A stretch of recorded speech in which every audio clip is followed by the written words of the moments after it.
umuherwe Steve Jobs akaba umwe mu bagize uruhare mu guhindura iyi si y'ikinyejana cya 21 isi y'amakuru na technology cyangwa se isi ya information and technology, akaba ari nayo washinze company yitwa Pixar, yitwa Next hamwe na company yitwa Apple, ikaba ari company y'igiciro gihanitse ya mbere kuri iyi si ifite agaciro k'amatiriyoni y'amadolari, ikaba ari company ikora computers za Apple, iPad hamwe na telefone za iPhone benshi hano hanze bafata nka lifestyle zabo.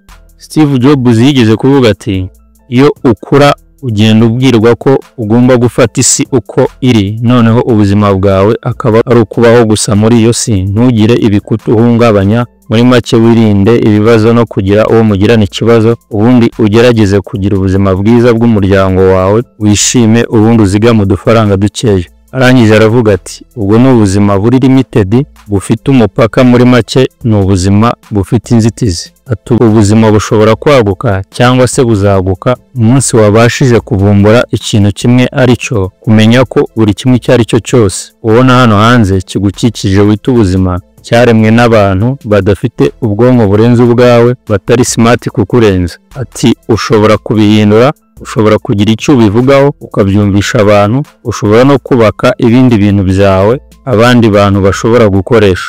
Ati icyo nicyo kintu cy'ingirakamaro mu buzima, ni ukubasha kwinjira mu byo benshi baba bagenderaho warangiza ukabihindura, n'ubyakira uko biri ubundi ukagira icyo ubikoraho, aho kwakira ngo ubuzima nubwo ubundi akazi kawe ni ukubamo gusa byonyine. Ugomba kubwakira warangiza ukabuhindura, ukabwongerera agaciro, warangiza ukagira icyo ubukoraho kitazibagirana kuri iyi si. Arakomeza aravuga ati umunsi uziga ibyo ngibyo ndetse ukanabisobanukirwa neza, ntuzigera wongera kuba uwo wari usanzwe uri we. Ni gutyo Steve Jobs yavuze. That's maybe the most important thing, is to shake off this erroneous notion that life is there and you're just going to live in it, versus embrace it, change it, improve it, make your mark upon it. I think that's very important. And however you learn that, once you learn that, you'll never be the same again. Alright. What's up, my fellow traders? Urakaza neza kuri YouTube channel Icyerekezo Forex Academy, the place where all Rwandan and Burundian traders learned. Muri iyi video ugiye gusobanukirwa neza chart patterns zitwa double top, double bottom, triple top na triple bottom chart patterns. Icyaricyo uranasobanukirwa neza uko ziba zimeze, unasobanukirwa neza icyo zidufasha mu gihe dukora iyi business ya online forex trading, mu gihe dukora buy na sell ya currency pairs dushaka inyungu. Alright, ngewe ukomeje kukugezaho aya masomo nitwa Burino Inyasega kwerere. Kora subscribe na like, unakomeza gusangiza aya masomo inshuti zawe zose ubona ziyakeneye, ukoze share. Reka dutangire twirebere double top, double bottom, triple top na triple bottom chart patterns Icyaricyo muri forex trading. Alright, somo rya gatanu igice cya gatanu, sobanukirwa neza double top, double bottom na triple top hamwe na triple bottom chart patterns Icyaricyo muri forex trading. Muri make ugiye gusobanukirwa neza izi chart patterns zitwa double top, double bottom na triple top hamwe na triple bottom chart patterns Icyaricyo muri forex trading, nicyo zidufasha mu gihe dukora iyi business ya online forex trading. Alright, reka duhere kuri double top chart patterns rebe Icyaricyo muri forex trading. Ese double top chart pattern ni iki muri forex trading? Double top chart pattern ni chart pattern igizwe n'udusongero tubiri tureba hejuru, ikunda kugaragara ku mpera y'isoko ryazamukaga cyangwa se ryari riri muri uptrend, noneho yagaragara ikabitanga signal cyangwa sinyare ko isoko ryazamukaga rigeze ku musozo waryo, aho hagiye gutangira isoko rimanuka cyangwa se rigana muri down trend. Muri make double top chart pattern ni bearish reversal chart pattern. Iyo uyibonye ku isoko ryazamukaga ugomba gutekereza ko isoko ryazamukaga rigiye kumanuka, ubundi ugahita ushaka uburyo bwo gukora sell y'isoko. Alright, double top chart pattern ni chart pattern y'ingirakamaro ibifite imbaraga. Iyo ushoboye kuyikorera trading mu gihe cyanyacyo, ushobora gukorera inyungu nyinshi mu gihe isoko rigiye mu cyerekezo kimanuka. Double top chart pattern dutangira kwigenderaho ari uko tubonye ko isoko riburekinze cyangwa se rinyuze kuri neckline yakoraga nka support, ubundi rikamanuka hasi. Alright, nguru urugero rwa double top chart pattern kuri pair ya GBP/USD. Hano ukuntu isoko ryazamukaga rijyana muri uptrend, noneho ryarangiza rikagera hejuru, rigahita rikora double top cyangwa se udusongero tubiri two hejuru, ryarangiza rigahita rimanuka rikajya mu cyerekezo kimanuka, riburekinze nyine iriya neckline. Ngurimo urabona ukuntu double top yagaragaye, hagahita habaho bearish reversal. Isoko rigahita rihindura icyerekezo, ryari riri muri uptrend rigahita rimanuka. Niyo mpamvu rero double top chart pattern ni imwe muri za chart pattern ziri reversal, muri make zigaragara isoko ryari riri mu cyerekezo kizamuka rigahita rihindura icyerekezo rikamanuka. Ngo urimo kwibona neza kuri ino chart ya GBP/USD. Ushobora kwibaza uti ese ni gute nshobora gukora trading double top chart pattern mu gihe nyibonye kuri chart yanjye ya trading iri imbere yanjye?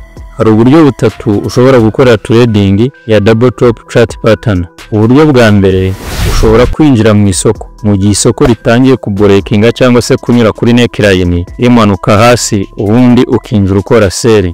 Uburyo bwa kabiri ni ukwinjira isoko irimo kurema agasongero ka kabiri, noneho ukareba ko riharemera imwe muri za bearish reversal candlestick nabigishije, ubundi ugahita winjira ukora sell.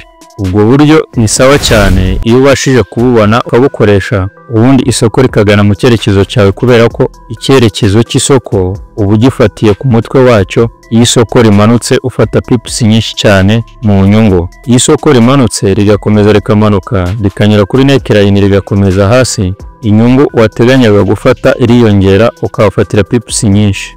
Alright, kugira ngo urimo kubibona neza kuri iyi shusho ya chart uko wakwinjira isoko ririmo kurema agasongero ka kabiri. Ubona ukuntu isoko ryazamukaga muri uptrend, rikarema agasongero ka mbere rikamanuka hasi, rikarema support nyine ariyo neckline, ryarangiza rigazamuka rigahita rirema agasongero ka kabiri. Ushobora guhita winjira hano handitse aggressive entry, ubundi ugafatira inyungu kuri neckline. Noneho ryamara kuburekinga no kuri neckline ikoze breakout, ukaba wategereza nyine ko riza kuyitestinga, none ukongera ukinjira. Buno buryo bwa kabiri ushobora kwinjira hano ukorera trading double top chart pattern.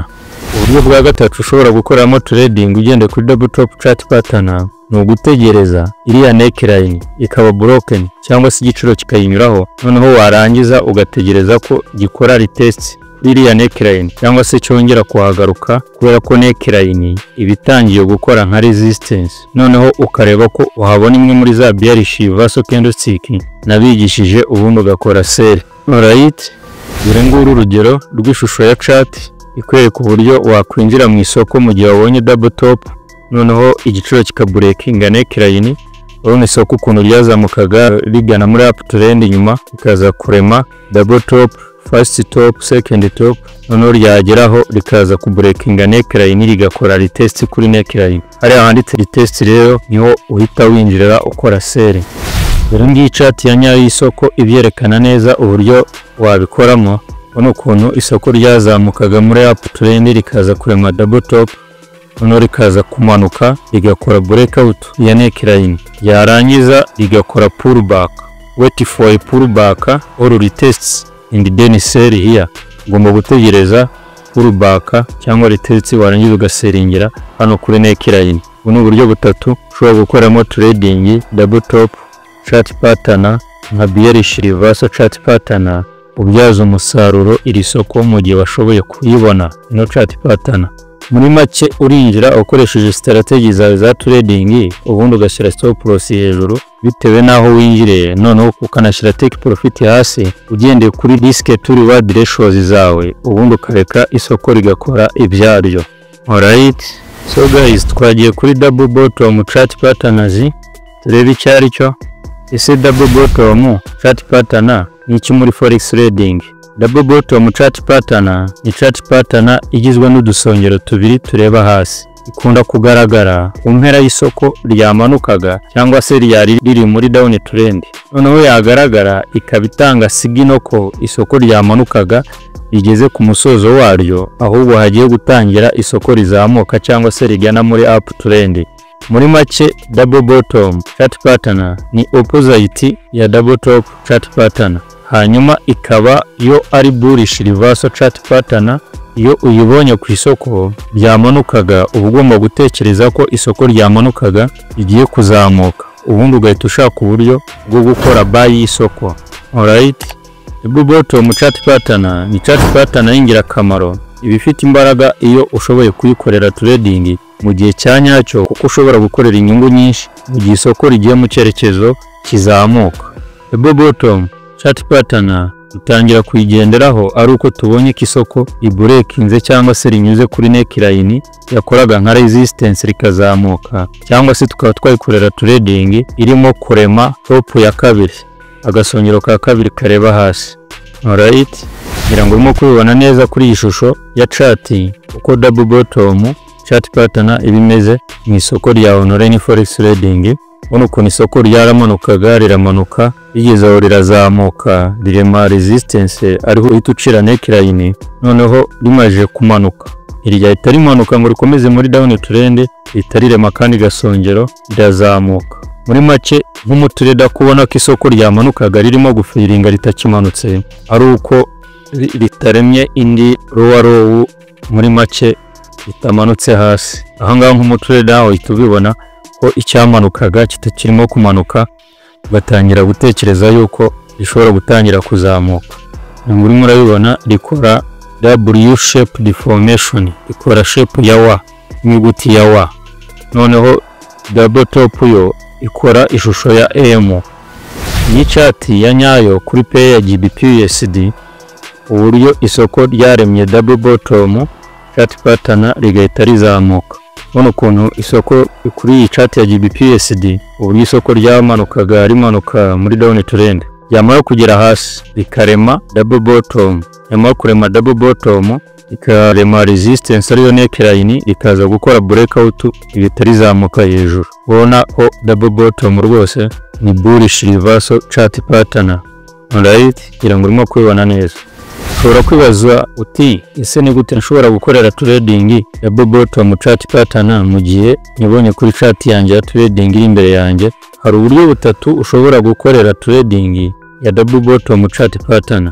Uburyo bwa mbere, ushobora kwinjira mu isoko mu gihe isoko ritangiye kubreakinga cyangwa se kunyura kuri neckline rizamuka hejuru, ubundi ukinjira ukora buy.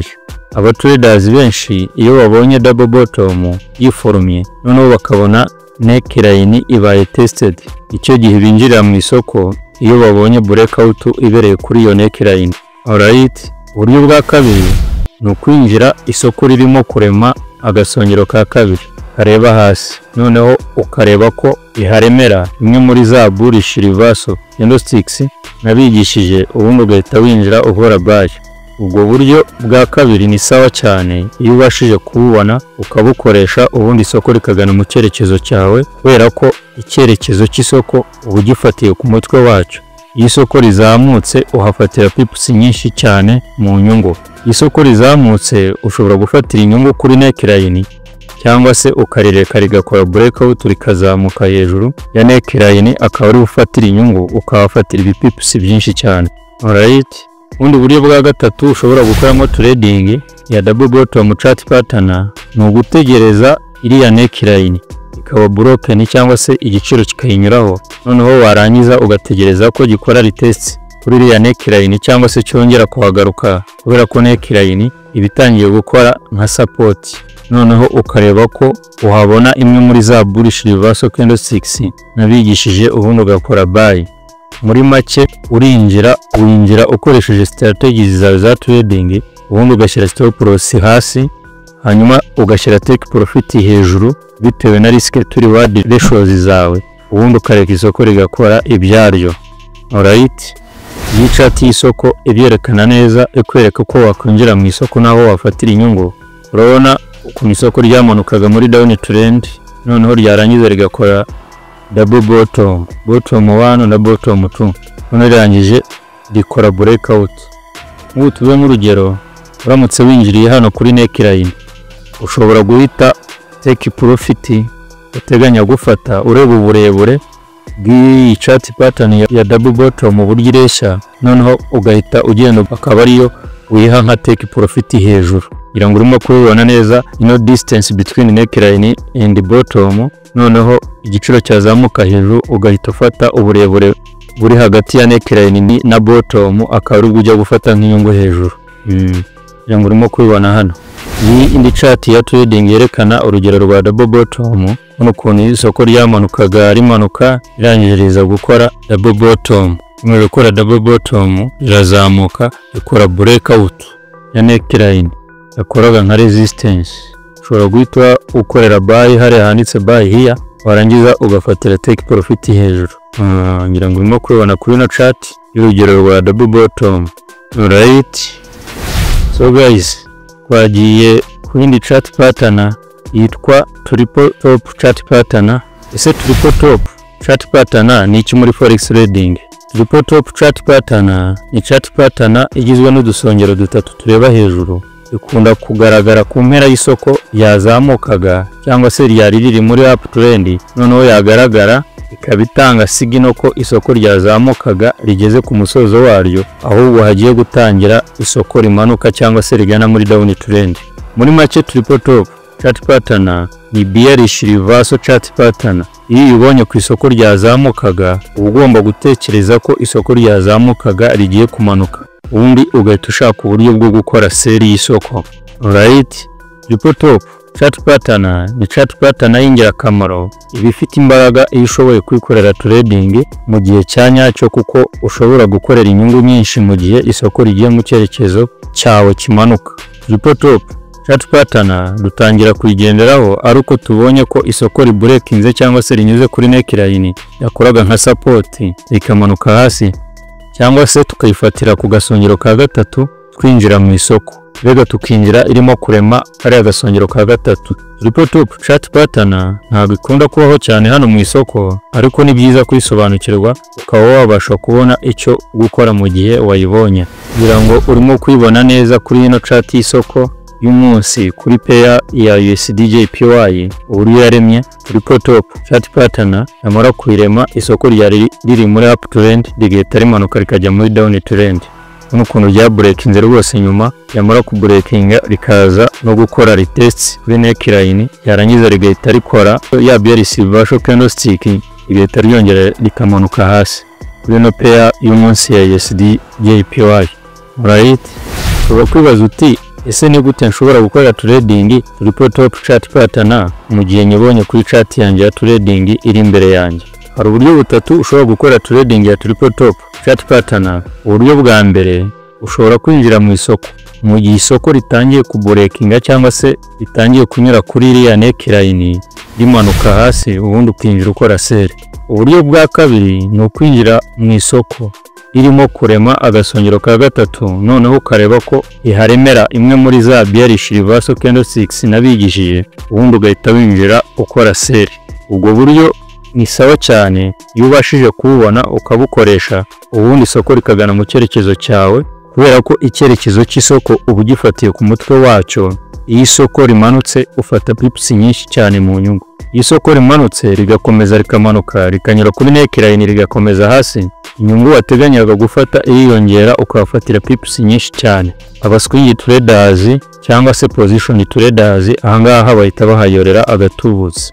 Alright, uburyo bwa gatatu ushobora gukorera trading triple top chart pattern ni ugutegereza iriya neckline ikaba broken cyangwa se igiciro kikayinyuraho, noneho warangiza ugategereza ko gikora retest kuri iriya neckline cyangwa se cyongera kuhagaruka, kubera ko neckline iba yatangiye gukora nka resistance, noneho ukareba ko uhabona imwe muri za bearish reversal candlesticks nabigishije ukinjira ukora sell.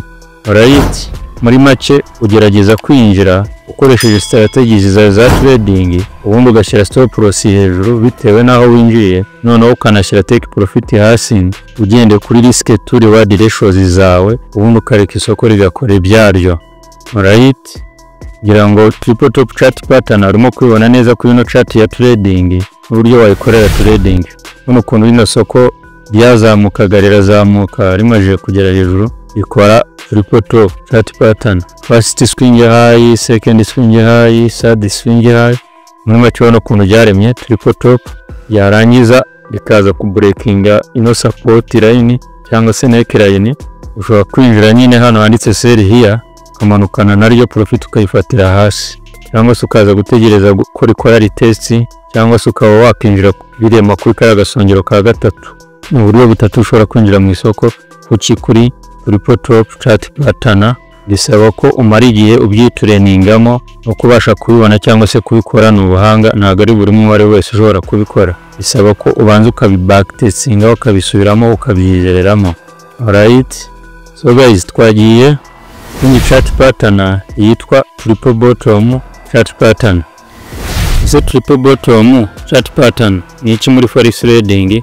Triple bottom chart pattern ni chart pattern igizwe n'udusongero dutatu tureba hasi, ikunda kugaragara ku mpera y'isoko ryamanukaga cyangwa se yari riri muri down trend, noneho yagaragara ikabitanga sigino ko isoko ryamanukaga rigeze ku musozo waryo, aho wagiye gutangira isoko rizamuka cyangwa se rigana muri up trend. Muri make triple bottom chart pattern ni opposite ya triple top chart pattern, hanyuma ikaba ari bullish reversal chart pattern. Iyo ubonye ku isoko ryamanukaga ugomba gutekereza ko isoko ryamanukaga rigiye kuzamuka, ubundi ugahita ushaka uburyo bwo gukora buy y'isoko. Alright, triple bottom chart pattern ni chart pattern y'ingirakamaro, iba ifite imbaraga iyo ushoboye kuyikorera trading mu gihe cyanyacyo, kuko ushobora gukorera inyungu nyinshi mu gihe isoko rigiye mu cyerekezo kizamuka.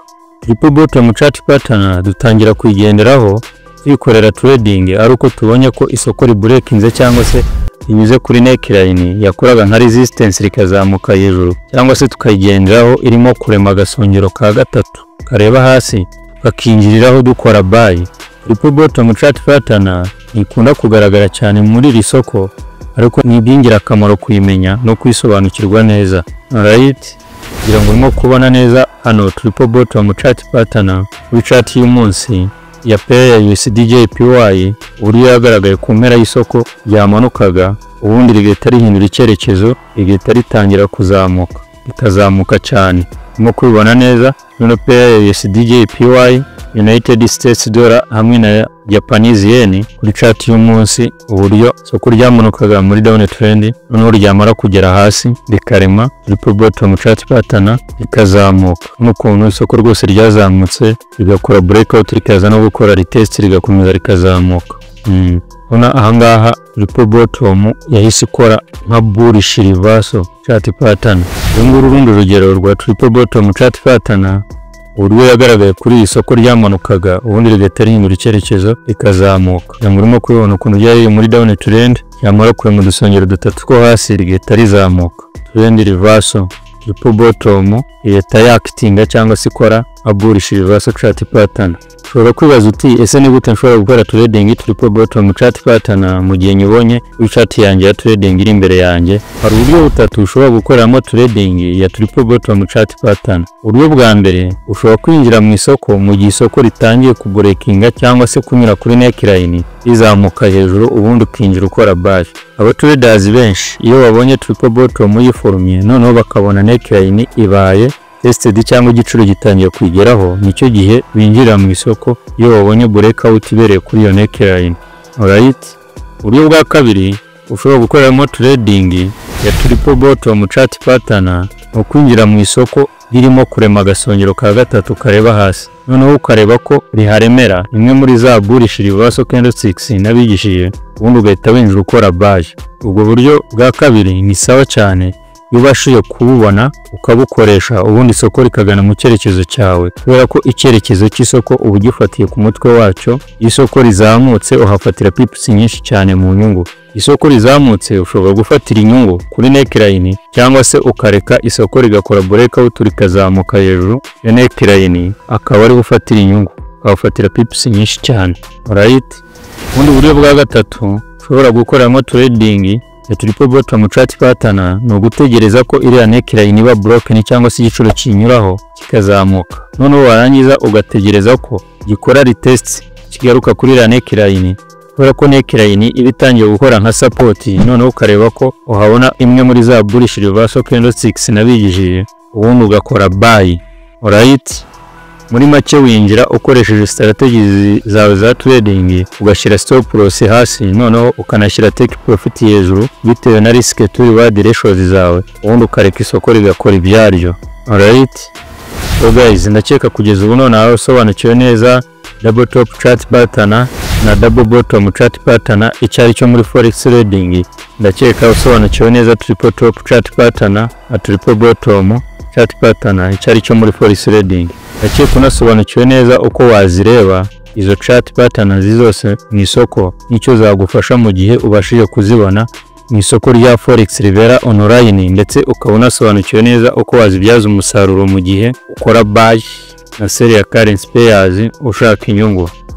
Alright, so guys, ngizi intego eshatu, intambwe eshatu cyangwa se amahame atatu ugomba kujya ugenderaho ukayagendana aho uzaba uri hose, nkuko ugendana indangamuntu yawe mu gihe uzaba uri muri iri soko rya forex ribera online, igihe cyose uzaba urimo gukora trading. Kubera ko izo ntambwe eshatu arizo zizatuma ubasha kubyaza umusaruro iri soko mu buryo buhoraho, ubikuza inyungu gusa yagiye kuri capital yawe mu gihe kirekire. Alright, intego ya mbere cyangwa se intambwe ya mbere nk'umutrader ufite ubunararibonye uba ugomba gutera niyi cyangwa se kugenderaho niyi, ni ukubasha cyangwa se kugerageza kurinda capital yawe ukayimarana igihe kirekire. Muri make ni ukugerageza kumarana igihe kinini capital yawe uyireba iraho idahungabana cyane. Buriya niyo waba ufite capital ukabona uyimaranye nibura amezi 3 idahungabana cyane, niyo waba nta nyungu urayishyiraho cyangwa se urayibonaho, ntago uba ugomba kwigaya, uba uri ku ntambwe ya mbere yo kuba professional trader. Uko hano hanze hari aba traders benshi binjira muri iri soko capital zabo bakaziborowinga cyangwa se bakazihomba umunsi umwe, muri make ntibazimarane n'umunsi umwe muri iri soko. So kwiga gutsindana cyangwa se kumarana igihe kirekire account yawe ya trading, intambwe ya mbere yo kuba successful muri iyi business. Alright, indi ntego ya kabiri cyangwa se intambwe ya kabiri nk'umutrader ufite inararibonye uba ugomba gutera cyangwa se kugenderaho niyi, ni ukubasha gushyira inyungu nke kuri capital yawe ugatangira kuyizamura gake gake nyuma yo gushobora kuyitindana. Iyo ubashije kugira inyungu nkeya ushyira kuri capital yawe, ubukurikira uyigize order winjira mu isoko, ntago uba urimo gushyira muri risk ya capital yawe, ahubwo ubushyira muri risk amafaranga ari mu nyungu cyangwa se wakoreye kuri profit yawe. Iyo ugeze kuri iyo ntambwe ya kabiri, umutuzo nibwo utangira kuza mu mutima wawe, kubera ko ni nabwo igishoro cyawe kiba gisa nk'ikirinzwe, kuko iyo urimo kuriskinga ubusa n'ushyira muri risk amafaranga wakoreye mu nyungu, ntabwo ubushyira muri risk capital yawe kuzamuka cyane uturutse aho ngaho bita byoroha. Tuvuge nk'urugero, utangiye gukora trading ugatangira ufite capital y'ibihumbi 10 by'idolari, hanyuma ugatangira gukora trading capital yawe ukayirinda rwose n'ihungabane cyane, noneho ukinjiza trade zawe mu isoko ukabona ushyizeho inyungu y'igihumbi cy'idolari kuri bya bihumbi 10 wari ufite kuri capital yawe. Iyo wongeye kwinjiza orders zawe mu isoko, ntabwo uba ushyize muri risk amafaranga ari kuri capital yawe, ahubwo uba usa n'ushyize muri risk amafaranga uba wakoreye mu nyungu. Guhita uzamuka uturutse aho ngaho bihita bitangira koroha. Alright, tube nk'urugero, niba muri trade imwe wenda ushyira muri risk pips 40 zingana n'amadolari 400 mu gihe wakoresheje lot size ya rimwe, hanyuma ukinjiza orders ebyiri zawe mu isoko, ubwo ubushize muri risk amadolari 800 ari ku nyungu y'igihumbi cy'idolari uba wakoreye mbere nk'inyungu. Ubwo muri make ubusa nkaho uzigamye amadolari 200 kuri ya nyungu uba wakoreye mbere y'igihumbi. Muri make iyo ubashije gukora ibyo ngibyo, aho ngaho ni ushobora gutangira kuzamukira cyangwa se kuzamurira capital yawe. Alright, indi ntego ya gatatu cyangwa se intambwe ya gatatu nk'umutrader ufite ubunararibonye uba ugomba gutera cyangwa se kugenderaho niyi, ni ugukorera inyungu nyinshi cyane. Iyo ubashije gusimbuka ziriya ntambwe ebyiri za mbere maze kuvuga, nibwo utangira gutekereza gukorera inyungu nyinshi cyane, kandi ukaba wizeye neza ko capital yawe irinzwe, kuko buri order ubushyira mu isoko ntago uba riskinga amafaranga ari kuri capital yawe, uba riskinga amafaranga uba wakoreye mu nyungu. Alright, abatraders benshi bashyashya babigenza bate? Bibagirwa ko intego ebyiri za mbere cyangwa se intambwe ebyiri za mbere zibaho baba bagomba kuzinyuramo, hanyuma bakaza bagahita bigira ku ntambwe ya gatatu cyangwa se ku ntego ya gatatu yo gushaka inyungu nyinshi cyane, barangiza bagakubitwa n'isoko bataratangira. Ntabwo ugomba kuba nkabo. Alright, kubahiriza izi ntambwe uko ari 3 bizagufasha kuzamura capital yawe, urangiza ukorere inyungu nyinshi cyane. Ubasha gutindana account yawe ya trading, warangiza ukayishyiraho inyungu nkeya, warangiza nyuma akaru gutekereza gukorera inyungu nyinshi cyane. Iyo mindset nubasha kuyigira, ibyo bizakurinda bikatuma ubasha kuzamuka. Alright, so guys, niba wumva witeguye kwiga i business, ukaba wumva ushaka ko twakwigisha aya masomo yose mu gihe kingana n'umwaka, tugukurikirana umunsi ku wundi ku giti cyawe, bitagusabye ko wigira hano YouTube, waduhamagara kuri iyi nimero iteranya 250 782444580, ubundi tukakubwira uko porogaramu y'amasomo ibimeze mu gihe kingana n'umwaka, ubundi tugahera ruhande kakwigisha aya masomo yose ya online forex trading, tuguhana mentorship kugeza tugufashije kubaka strategy ya trading plan hamwe na psychology ya nyayo izagufasha kubyaza umusaruro iri soko mu buryo buhoraho mu gihe kirekire. Aho waba uri hose ku isi, aya masomo yose twakwigisha nta kibazo, dukoresheje leverage of technology cyangwa se ikoresha ububasha rya technology nta kibazo. Hano hanze hari ubumenyi burimo amafaranga atari muri porogaramu y'imishahara, cyangwa se ubumenyi butagusaba ko urwanira kuzamurwa mu nzego kugira ngo uwumve unyuzwe n'umushahara uhembwa, kandi ubwo bumenyi ukaba wabukoresha aho waba uri hose ku isi ukabubyaza umusaruro nta kibazo. Alright, nizera ko kwiga no gukora muri iki kinyejana cya 21 isi igezemo atari ukuva hamwe ujya kwigira cyangwa se ujya gukorera ahandi gusa byonyine. Nizera ko wakwigira ndetse ukanakorera aho waba uri hose ku isi, fa kubasha kugira access cyangwa se gukora kuri computer, smartphone no kubona internet, kandi ukaba ufite ubushake bwo kwiga, ukaba unafite uwakwigisha gusa nta kindi. Alright, Icyerekezo Forex Academy duha ubumenyi abahinduka abatraders banyabo bagira inararibonye, ubundi bakabasha kubyaza umusaruro iri soko mu gihe kirekire. Ntabwo duha ubumenyi abahinduka abakinnyi b'urusimbi muri iyi business. Ati Icyerekezo Forex Academy, we train and coach those who become real professional traders. We don't train and coach those who become gamblers. Alright, so guys, waramaze gufungura account yawe ya trading kuri broker wizewe, eba nonaha muri description cyangwa se muri comments urahita wasanga link ya broker wizewe, ubundi ufungure account yawe ya trading, rangira ukore trading nta kibazo. Niba udasobanukiwe neza uko wafungura account yawe ya trading, urahasanga link ya video igusobanura neza uko wafungura account yawe ya trading kuri broker mu Kinyarwanda. Uranabona neza uko wafungura Rio cyangwa se live account, uranabona neza uko wafungura demo account, ndetse unasobanukirwa neza uko wakora deposit na withdraw y'amafaranga yawe. Urabona uburyo bwinshi butandukanye wakuramo icyo gikorwa cyo gushira no gukora amafaranga yawe kuri account ya trading, harimo MTN Mobile Money hamwe na AIRTEL Money. Alright, urasubscribe na like, unakomeze gusangiza aya masomo inshuti ze zose ubona ziyakeneye, ukoze share. Reka twongere duhure muri indi somo rikurikira, gukomeza gusobanukirwa no kureba kure. Nibikomeze bibane nawe. Bye bye.